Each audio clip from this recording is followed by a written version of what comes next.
by the power of Grayskull.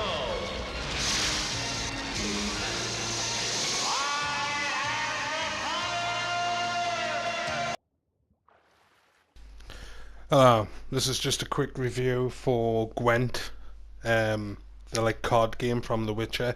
They've actually brought out a separate game in itself because it was that popular.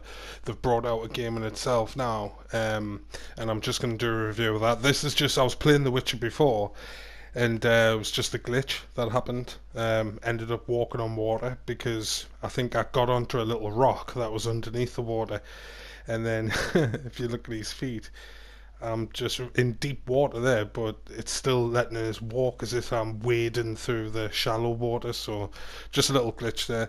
But anyway, Gwent, I mean, that's like the card game, and if you've played The Witcher before, then you know a little bit behind the game. But basically, it's just more in depth. I mean, the first game, Gwent, basically, in a nutshell, it's like top trumps crossed with chess. So you're playing with cards. Essentially, it's a card game, but you are having to think ahead, think moves ahead is like strategy. It's not just about like who's got the highest card wins. You can play like weather cards. You can, you can steal other people's cards. It's just very tactical, and that's what I like about it, because it's the gameplay. Anyone who's watched any of my videos before in the past knows that I prefer gameplay over graphics any day, and the gameplay is there. Plus, I'm a bit biased because I love The Witcher 3, and I've played Gwent on that before.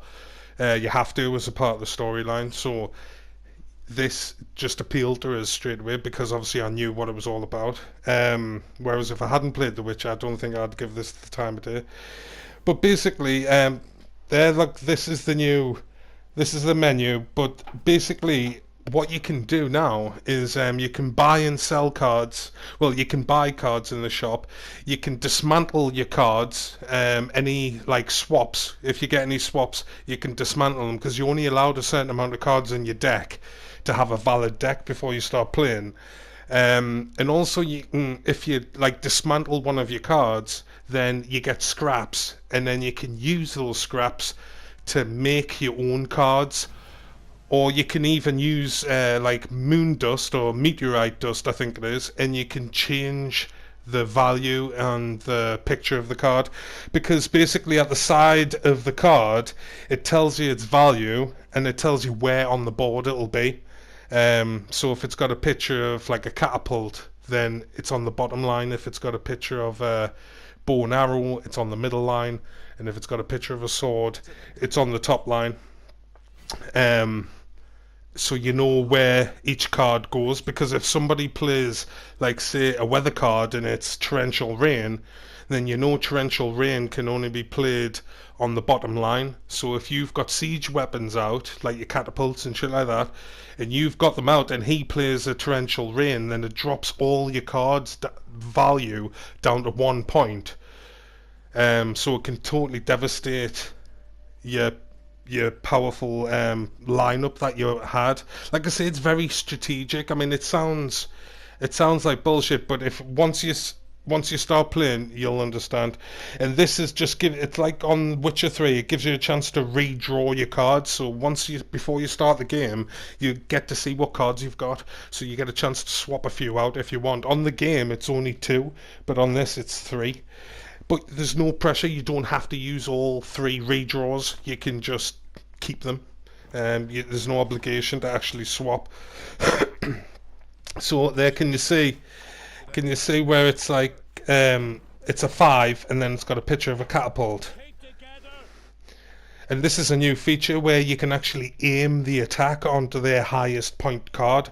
So I can take like an attack point, it's got 2 damage. So if I fire against this guy, it'll take 2 points off his 2 points off his score.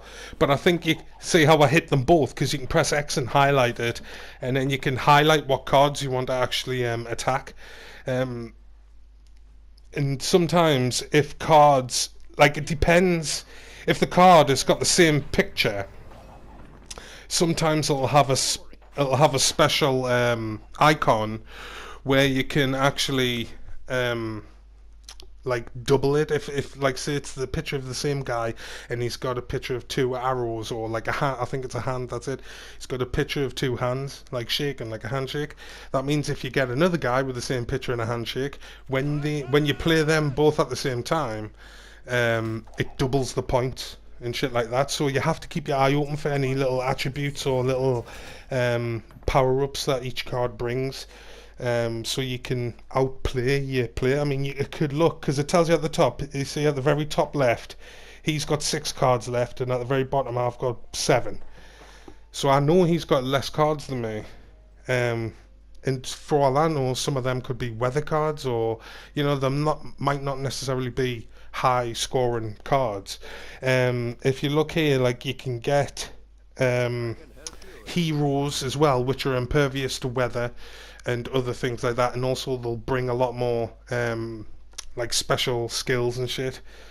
You see that guy, him there, number 7 with the 2 arrows? That means he can switch either on a siege, a bow and arrow, or the front lines. Like, you can choose where to put him. Whereas him with the number 6 in the sword, or him there with the number 8 in the sword, he can only go on the sword line, which is the first line, like your infantry. Then you have your archers, then you have your siege weapons.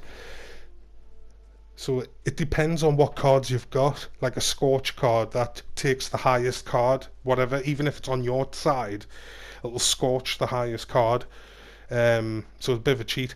The Commander's Horn, that'll double whatever row you put it on, it'll double the points. Unless it's a hero, then it doesn't double the points, because heroes normally have high scoring cards anyway, so it's a bit cheating that. So it's good how they've restricted it, and you basically wait for your turn. You can pass as well, that's another thing. You can hold and pass. If you think, I've only got 5 cards left, because there's 3 rounds, well, it's the best of 3, so it's first to 2. So if I've only got 5 cards left and he's only got 3 and you're losing, then you know you can pass the round, because he's probably not going to have enough cards to beat you on the next round. So it's very strategic, very tactical. Like I say, it's top trumps crossed with chess. So if that interests you, then go and download it, because it's free on the PlayStation Store. So that's it. See you later. No, she gets a special cologne. It's called Sex Panther by Odeon. It's illegal in 9 countries.